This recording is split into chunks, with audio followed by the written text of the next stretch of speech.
Hey guys, Super Godzilla Final Wars here, and I am back once again with another video. Today, I'm going to be discussing my personal thoughts and opinions on the Jurassic Park novel. Yes, we will be discussing my overall thoughts and opinions on the novelization of Jurassic Park. Now, when I originally heard about the novelization of Jurassic Park, I just kind of ignored it at first. Because I wasn't really interested of, watching a couple of videos about the novelization.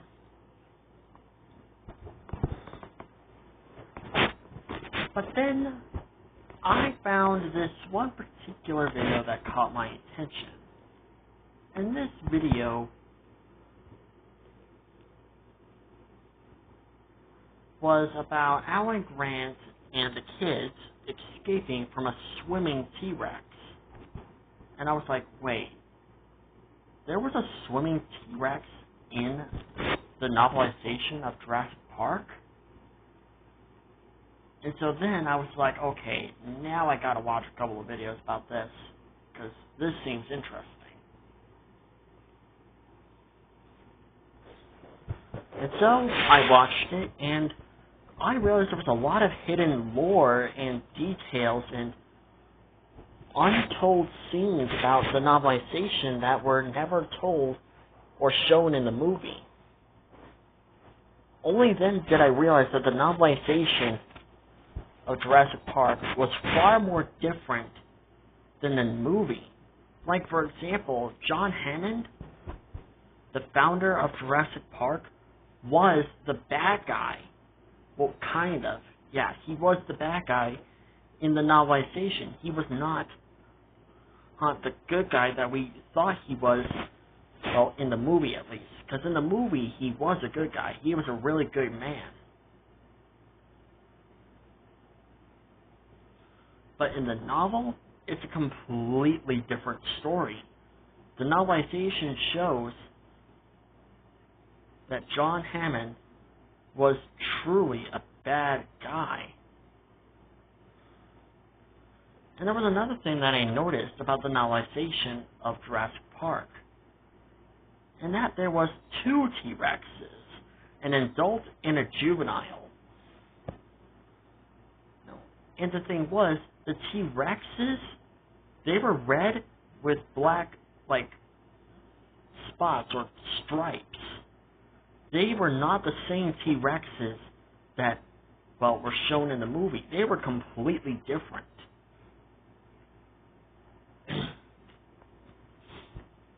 And the kills in this novelization, whew, my God, are the kills in the novelization of Jurassic Park were far more gruesome than the kills in the movie. Just my God. And that's not even the saddest part. The novelization had a much darker and unhappy ending. And I kind of wish that this ending, and I'm glad that this ending of Jurassic Park never happened in the movie. Because basically, Isla Nublar gets bombed. Literally. The island gets destroyed. Like, the military comes in and starts destroying the island and killing all the dinosaurs.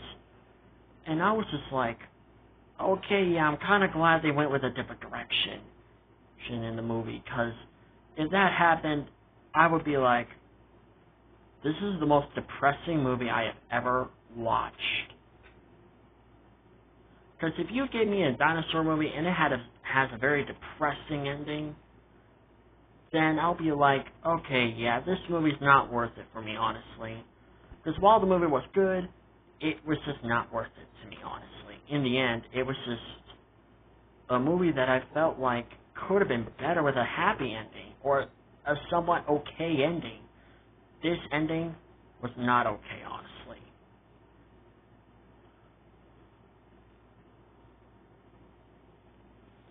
Because literally, the island gets destroyed. And now I kind of understand why Jurassic Park the game kind of followed up with that idea. Because, like, when I watch Jurassic Park the game, like some videos about Jurassic Park the game, and they mentioned that the island was going to get nuked or, like, bombed, I was just like, wait, that didn't happen in the movie. That didn't happen at all.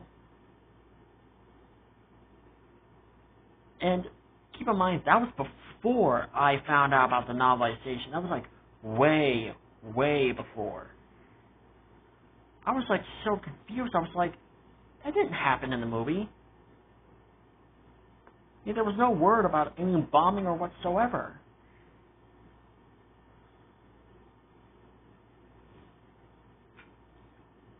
Because if there was bombing, then we would never have gotten Jurassic World.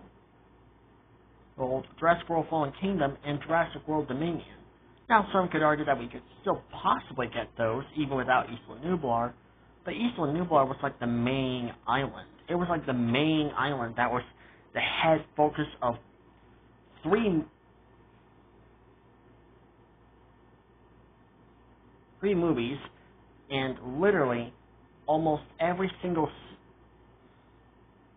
and literally 3 seasons of Camp Cretaceous, with the other 2 seasons taking place on a completely different island.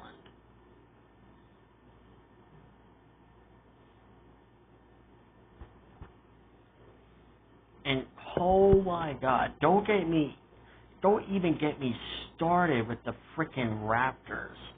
The raptors in the novelization of Jurassic Park literally have no chill. These guys were not only... Honestly, the Jurassic Park raptors in the novelization, they were far more deadly, in my opinion. They were more deadly than the Jurassic Park 3 raptors and the Jurassic Park 2 raptors combined. And that says a lot, because those raptors were deadly as hell. Like, they were a menace in their own respective movies. But these guys, no, sir. They were just like, oh, you're in our personal space? Oh, or you're messing with one of us?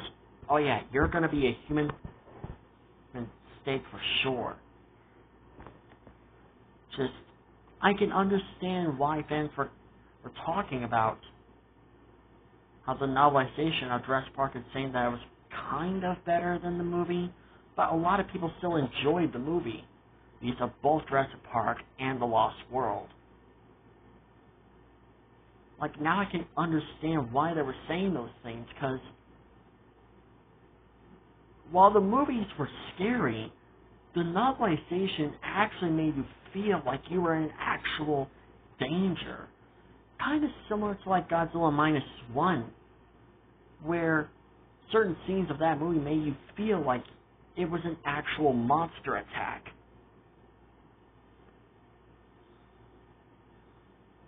That's what this novelization of Jurassic Park basically made me feel, because immediately when I started watching a couple of videos, I was like, oh my god, did that really happen? Oh my god, the novelization has no chill at all.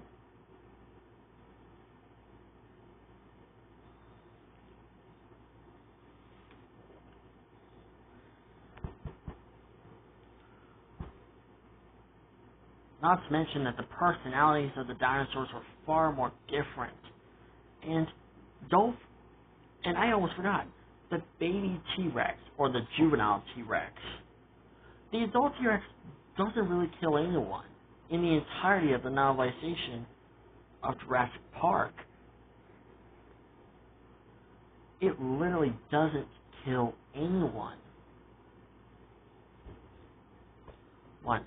The juvenile, on the other hand, it actually does kill someone. It's the juvenile who does the killing when it comes to humans. And I was just like, oh my god. And I thought the baby T-Rex killing that guy in Jurassic Park The Lost World was gruesome.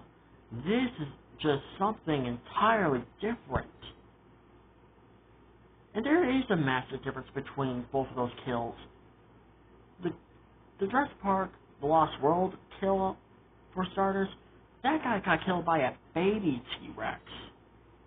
Something that doesn't quite know how to hunt.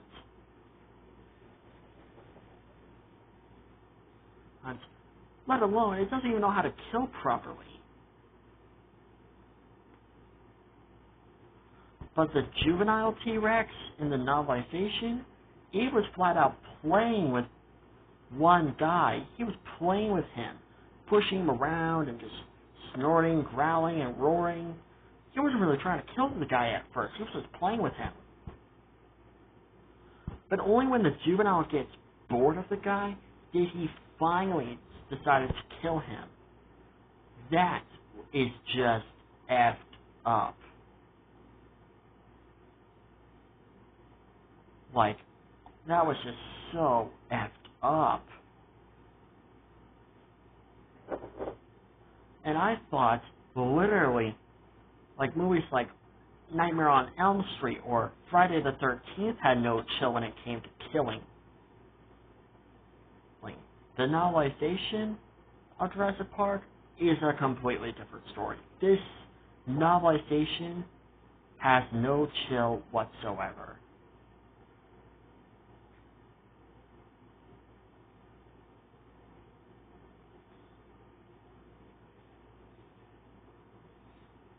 And don't even get me started with Jurassic Park The Lost World, the novelization. Don't even get me started on that one.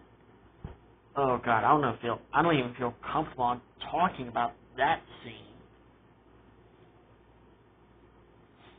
But the number one, folks, the number one scene that freaked me out the most has to be the Carnotaurus camouflaging in the novelization of Jurassic Park The Lost World. Yep, you heard me. Camouflaging.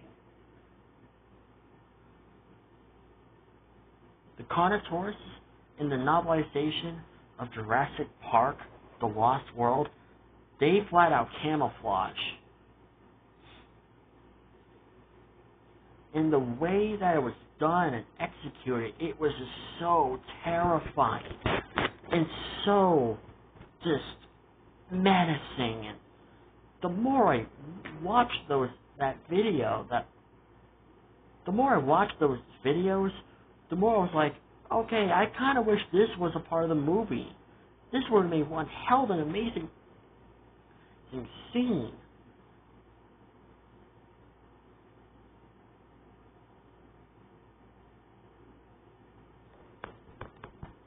Because these Carnotauruses were flat out camouflaging.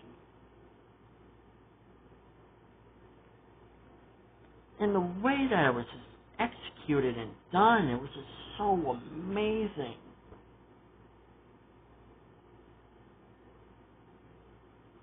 Folks, you'll have to look up the novelization of Jurassic Park, The Lost World, Carnotaurus, and watch the video yourself. My god, that scene was terrifying.